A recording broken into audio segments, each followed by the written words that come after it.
क्या आपने 2011 के इस वर्ल्ड कप विनिंग मोमेंट की रेडियो कमेंट्री सुनी है? और क्या आपने कभी किसी बैट्समैन को एक डेडली बीमर पर छक्का मारते देखा है? और आपने MS धोनी को कीपिंग करते तो हमेशा देखा है, लेकिन क्या आपने कभी MS धोनी को फील्डिंग में डाई मारते हुए देखा है? वेल, अगर नहीं तो ऐसे ही मजेदार मोमेंट्स आपको इस वीडियो में देखने को मिलेंगे, क्योंकि ये वीडियो है 1 इन अ ट्रिलियन क्रिकेट मोमेंट्स का part 7। So let's start the video with number 18। जब 2011 में इंडिया ने वर्ल्ड कप जीता था तो उस मैच विनिंग मोमेंट की फेमस कमेंट्री तो आपने सुनी होगी।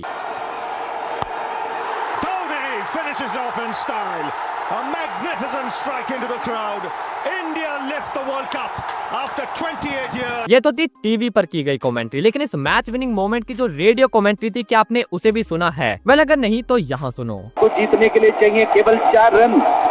अगली गेंद उठाकर ऊंचा लंबा स्ट्रोक, ये दर्शक दीर्घाओं में जाकर गिरेगा।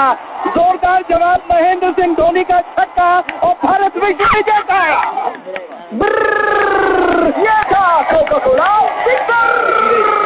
नंबर 17। आपने देखा होगा कि जब कोई टेस्ट मैच खेला जाता है तो उसमें जो ज्यादातर फील्डर्स होते हैं वो स्लिप्स में खड़े होते हैं, लेकिन फिर भी अब वहाँ 3, 4 या ज्यादा से ज्यादा 5 खिलाड़ियों को स्लिप्स में देखते होंगे, और गली को ऐड कर दें तो 6 खिलाड़ी। लेकिन क्या आपने कभी कोई ऐसा मैच देखा है जहाँ सारे के सारे फील्डर स्लिप्स में खड़े किए गए हों? वेल, आपने टेस्ट मैच में भी ऐसा होते हुए नहीं देखा होगा, लेकिन मैं आपको एक ODI मैच में ऐसा रेयर इंसिडेंट दिखाता हूँ। 1999 में ऑस्ट्रेलिया और जिम्बाब्वे के बीच एक ODI मैच खेला गया। इस मैच में जब जिम्बाब्वे के 9 खिलाड़ी आउट हो चुके थे, तब ऑस्ट्रेलिया ने आखिरी विकेट के लिए एक अजीबोगरीब फील्ड को सेट कर दिया। इस फील्ड में आप देखोगे कि 9 के 9 खिलाड़ी स्लिप्स में खड़े हो जाते हैं और बाकी पूरा ग्राउंड खाली छोड़ दिया जाता है।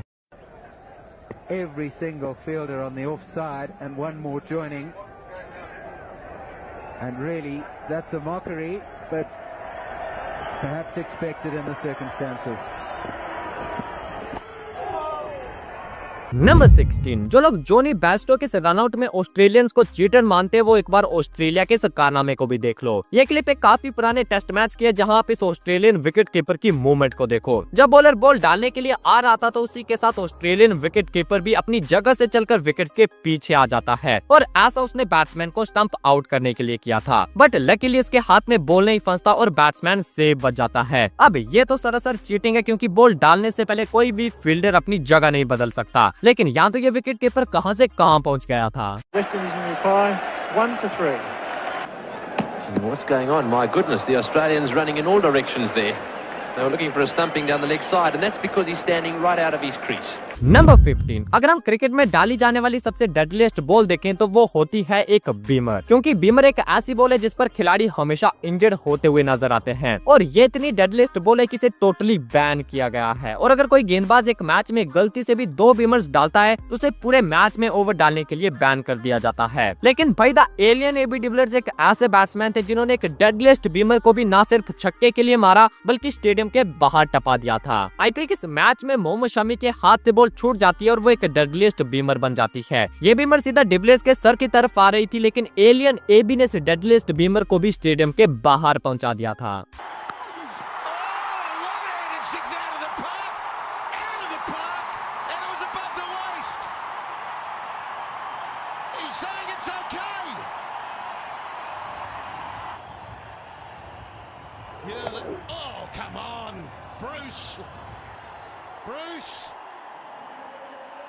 नंबर 14। आपने इस तरह के कई सारे इंसिडेंट्स देखे होंगे जिसमें बॉल जो है वो विकेट्स को छूकर चला जाता है, लेकिन जो बेल्स है वो गिरती नहीं। अब ये तो काफी कॉमन सा हो गया, लेकिन ऐसे एक मोमेंट है जो कि काफी ज्यादा रेयर है। ये बैट्समैन इस बॉल को जोर से कट करता है, लेकिन बॉल उसके बैट की इनर एज लेकर सीधा उसके डंडे पर जा लगता है। अब यहाँ से आप देखा जा सकता है कि जो ऑफ स्टंप है वो इस इम्पैक्ट के बाद कितना टेढ़ा हो गया, लेकिन भाई जो बेल थी वो नीचे गिरने के बजाय बिल्कुल सेंटर में जाकर खुद को बैलेंस कर लेती है। और भाई यहाँ बैट्समैन का जो लक था उसे देखकर मुझे नवाजुद्दीन सिद्दीकी का ये वाला डायलॉग याद आता है, मौत को छू के टक से वापस आ सकता हूँ।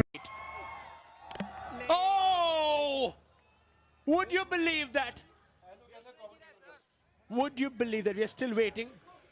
Oh, what a visual! Look at that! ये देखना होगा कि थर्ड एम्पायर जो है वो क्या कहता है गुरुजी, आज तो 2-4 क्या दुनिया भर में जितनी लॉटरी टिकट है ना, चिराग गांधी खरीद लीजिएगा ऑनलाइन जाके। नंबर 13, भाई जब क्रिकेट फील्ड पर बात सेलिब्रेशन की आती है तो उस मामले में वेस्ट इंडियंस को कोई भी पीछे नहीं छोड़ सकता, क्योंकि वेस्ट इंडियन प्लेयर्स हमेशा कोई यूनिक सा और कोई एक्साइटिंग सा सेलिब्रेशन लेकर आते हैं। अब जैसे कि यहाँ देखो, पाकिस्तान और वेस्ट इंडीज के टेस्ट मैच में वेस्ट इंडीज के स्पिन बॉलर केविन सिंक्लेयर ने शान मसूद को LBW आउट कर दिया और फिर इस विकेट के बाद उन्होंने दिखाया कि वेस्ट इंडियन को सबसे बेहतर एथलीट क्यों कहा जाता है, क्योंकि भाई सिंक्लेयर ने इस विकेट को समर सोल्ट मारकर सेलिब्रेट किया था। Close, yes, gone. Sinclair strikes straight away. They'll think about the review. Oh, yes, just a somersault. Health and safety will be looking at that. Number 12, अगर पिछली वाली celebration का level 1 था तो इस वाली सेलिब्रेशन का लेवल 100 है। अगेन ये सेलिब्रेशन भी वेस्ट इंडीज की है। साल 1993 में वेस्ट इंडीज ने ऑस्ट्रेलिया में जाकर 5 मैचेस की टेस्ट सीरीज को 2-1 से जीत लिया था और इस जीत में वेस्ट इंडीज के कर्टली एम्ब्रोज का सबसे इम्पोर्टेंट रोल था, जिन्होंने 10 पारियों में ऑस्ट्रेलिया की 33 विकेट्स ली थी और अपने इस परफॉर्मेंस के चलते वो प्लेयर ऑफ द सीरीज चुने गए थे और इसके लिए उन्हें ये जीप अवार्ड में दी गई थी। एंड कर्टली एम्ब्रोज ने कंगारुओं की हार पर और ज्यादा नमक छिड़कने के लिए अपनी इस जीप में पूरी टीम को लादकर पर्थ के ग्राउंड में खूब चक्कर काटे और अपनी इस जीत को कंगारुओं के सामने सेलिब्रेट किया। नंबर 11, किसी भी मैच में बैट्समैन ने तो हेलमेट पहना ही होता है। बैट्समैन के अलावा विकेट कीपर और कई फील्डर्स भी हेलमेट पहन लेते हैं और यहाँ तक कि आपने कई बार अंपायर्स तक को हेलमेट पहने देखा होगा, लेकिन क्या आपने कभी किसी बॉलर को हेलमेट पहने देखा है? वेल, ऐसा ही कुछ हुआ था साल 2017 में, जब न्यूजीलैंड की एक लोकल लीग में वॉरेन बार्न्स नाम का ये फास्ट बॉलर बॉलिंग करने आता है और इसने अपने मुंह पर एक खास तरह का हेलमेट पहना था जो कि इसने खुद से डिजाइन करवाया था और इस हेलमेट को पहनने का रीजन था कि जब ये बॉलर बॉल डालता था तो फॉलो थ्रू में इसका जो सर था वो नीचे गिर जाता था और कई बार ऐसा हो चुका है कि जब बैट्समैन ने सीधा शॉट मारा और बॉल सीधा बॉलर के सर पर जाकर लगा हो। बस ऐसा ही कोई एक्सीडेंट इनके साथ ना हो, इसलिए इस बॉलर ने अपने लिए पहले से तैयारी करके रखी थी। नंबर 10, जब भी कोई बैटर स्टैंड्स में छक्का मारता है तो वहाँ आपने फैंस को कैच करते तो देखा है। अब इसमें तो कोई रेयर बात नहीं है, लेकिन ये वाला जो कैच था भाई ये काफी ज्यादा रेयर है, क्योंकि बिग बैश लीग में इस बॉलर का डेब्यू था और इसके डेब्यू पर इसके फादर भी मैच देखने आए थे। अब इस बॉलर की एक बॉल पर बैट्समैन ने छक्का मारा और कोइंसिडेंस देखो कि भाई बॉल को स्टैंड्स में बैठे इस बॉलर के फादर ने कैच किया। Young man on debut, he charged in. It was a lovely pick-up stroke, powerful blow. Seen some great crowd catching today. Look at that. It throws it back. That man there is Liam Haskett's dad. Number 9, भाई जो root ने पाकिस्तान में जाकर उनके against इतने ज्यादा run मारे कि वो अब थक चुके हैं और ऐसा मैं क्यों कह रहा हूँ वो आप इस वीडियो क्लिप को देखने के बाद समझ आओगे। पाकिस्तान के अगेंस्ट इस टेस्ट मैच में जो रूट 50 मारकर खेल रहे थे और तभी वो अपना ओरिजिनल राइट हैंड स्टांस छोड़कर लेफ्ट हैंड से बैटिंग करना शुरू कर देते हैं। I reckon Root's going to bat left-handed here. In fact, yeah. Joe Root is batting left-handed and has been put down. And that is remarkable what I've just seen there. Joe Root hasn't even bothered changing sides. Number 8, Spiderman Rishabh Pant को आपने कई बार ground में गुलाटियां मारते देखा होगा, लेकिन आज मैं आपको एक और ऐसा इंडियन विकेट कीपर दिखाता हूं जो कि ऋषभ पंत की तरह ही कारनामे किया करते थे। ये हैं इंडिया के विकेट कीपर सैयद किरमानी, जो कि 1983 वर्ल्ड कप विनिंग टीम के मेंबर थे और इस वीडियो में आप देखोगे कि किरमानी साहब भी ग्राउंड में ऋषभ पंत की तरह ही कारनामे किया करते थे। इस वीडियो में फील्डर ने विकेट कीपर की तरफ बॉल को फेंका और विकेट कीपर सैयद किरमानी ने हैंड स्टैंड कार्टव्हील करते हुए इस बॉल को पकड़ा।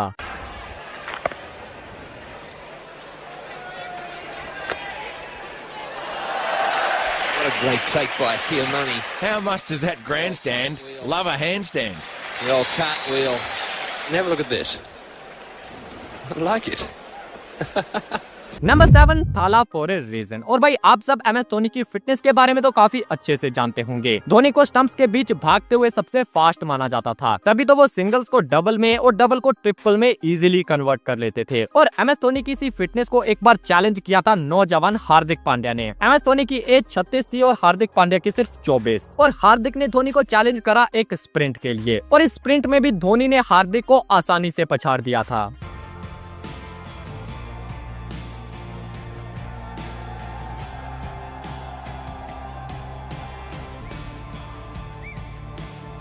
नंबर 6, भाई क्रिकेट में कई तरह के कोइंसिडेंसेस होते हैं, लेकिन भाई ये वाला जो कोइंसिडेंस है ये सबसे ज्यादा मजेदार है। 1979 एशेज का मैच था और इस मैच में 3 ऐसे खिलाड़ी थे जिनका नाम काफी सिमिलर था। पहले थे ऑस्ट्रेलिया के डेनिस लिली, दूसरे थे इंग्लैंड के ग्राहम डिली और तीसरा खिलाड़ी भी इंग्लैंड का था जिनका नाम था पीटर विली। अब इस मैच में एक ऐसा कोइंसिडेंस आया कि जहां डिली की बॉल पर लिली ने शॉट खेला और उसे गली में खड़े विली ने कैच कर लिया, और इस पर जो कमेंटेटर्स का रिएक्शन था आप वो सुनो।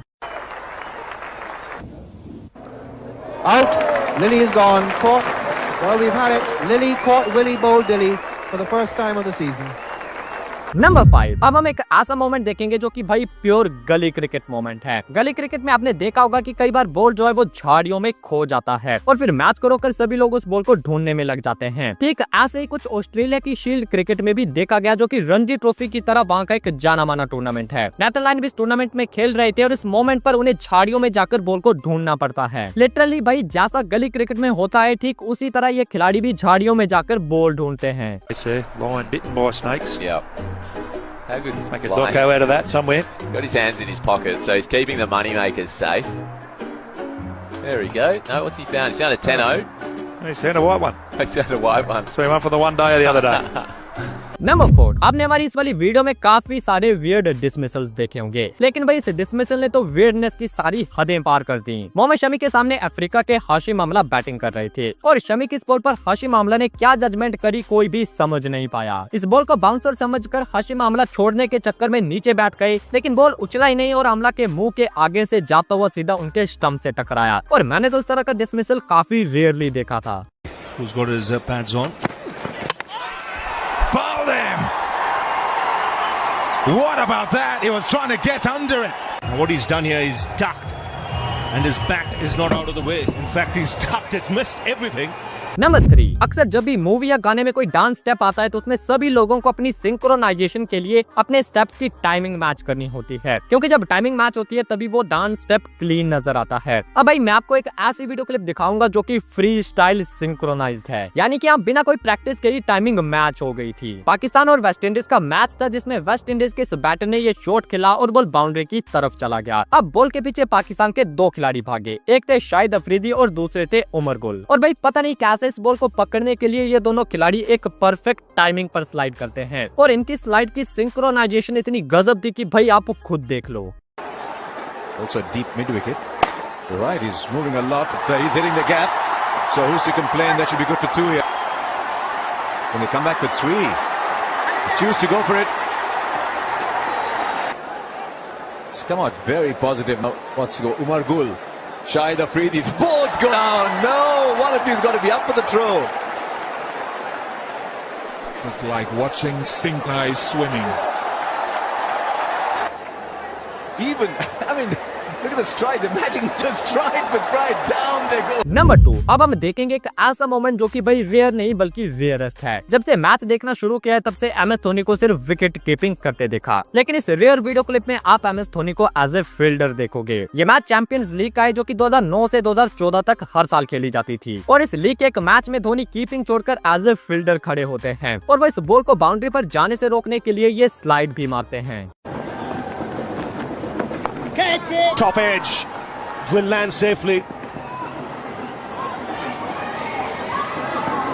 And it's going to be touch and go. Dhoni, the man chasing it. Something you don't see too often, but he's pulled it back into play. But a good over this for the Yorkshire Khan. Number 1, M S Dhoni का ये rare moment तो आपने देख लिया, लेकिन क्या आपने M S Dhoni की फास्टेस्ट एवर स्टंपिंग देखी है? वेल, एम एस धोनी की जो फास्टेस्ट स्टंपिंग थी उसकी स्पीड देखकर आपके होश उड़ जाएंगे और ये स्टंपिंग देखने के लिए आपको ये वाली वीडियो देखनी होगी जो कि सीरीज का 6था पार्ट है।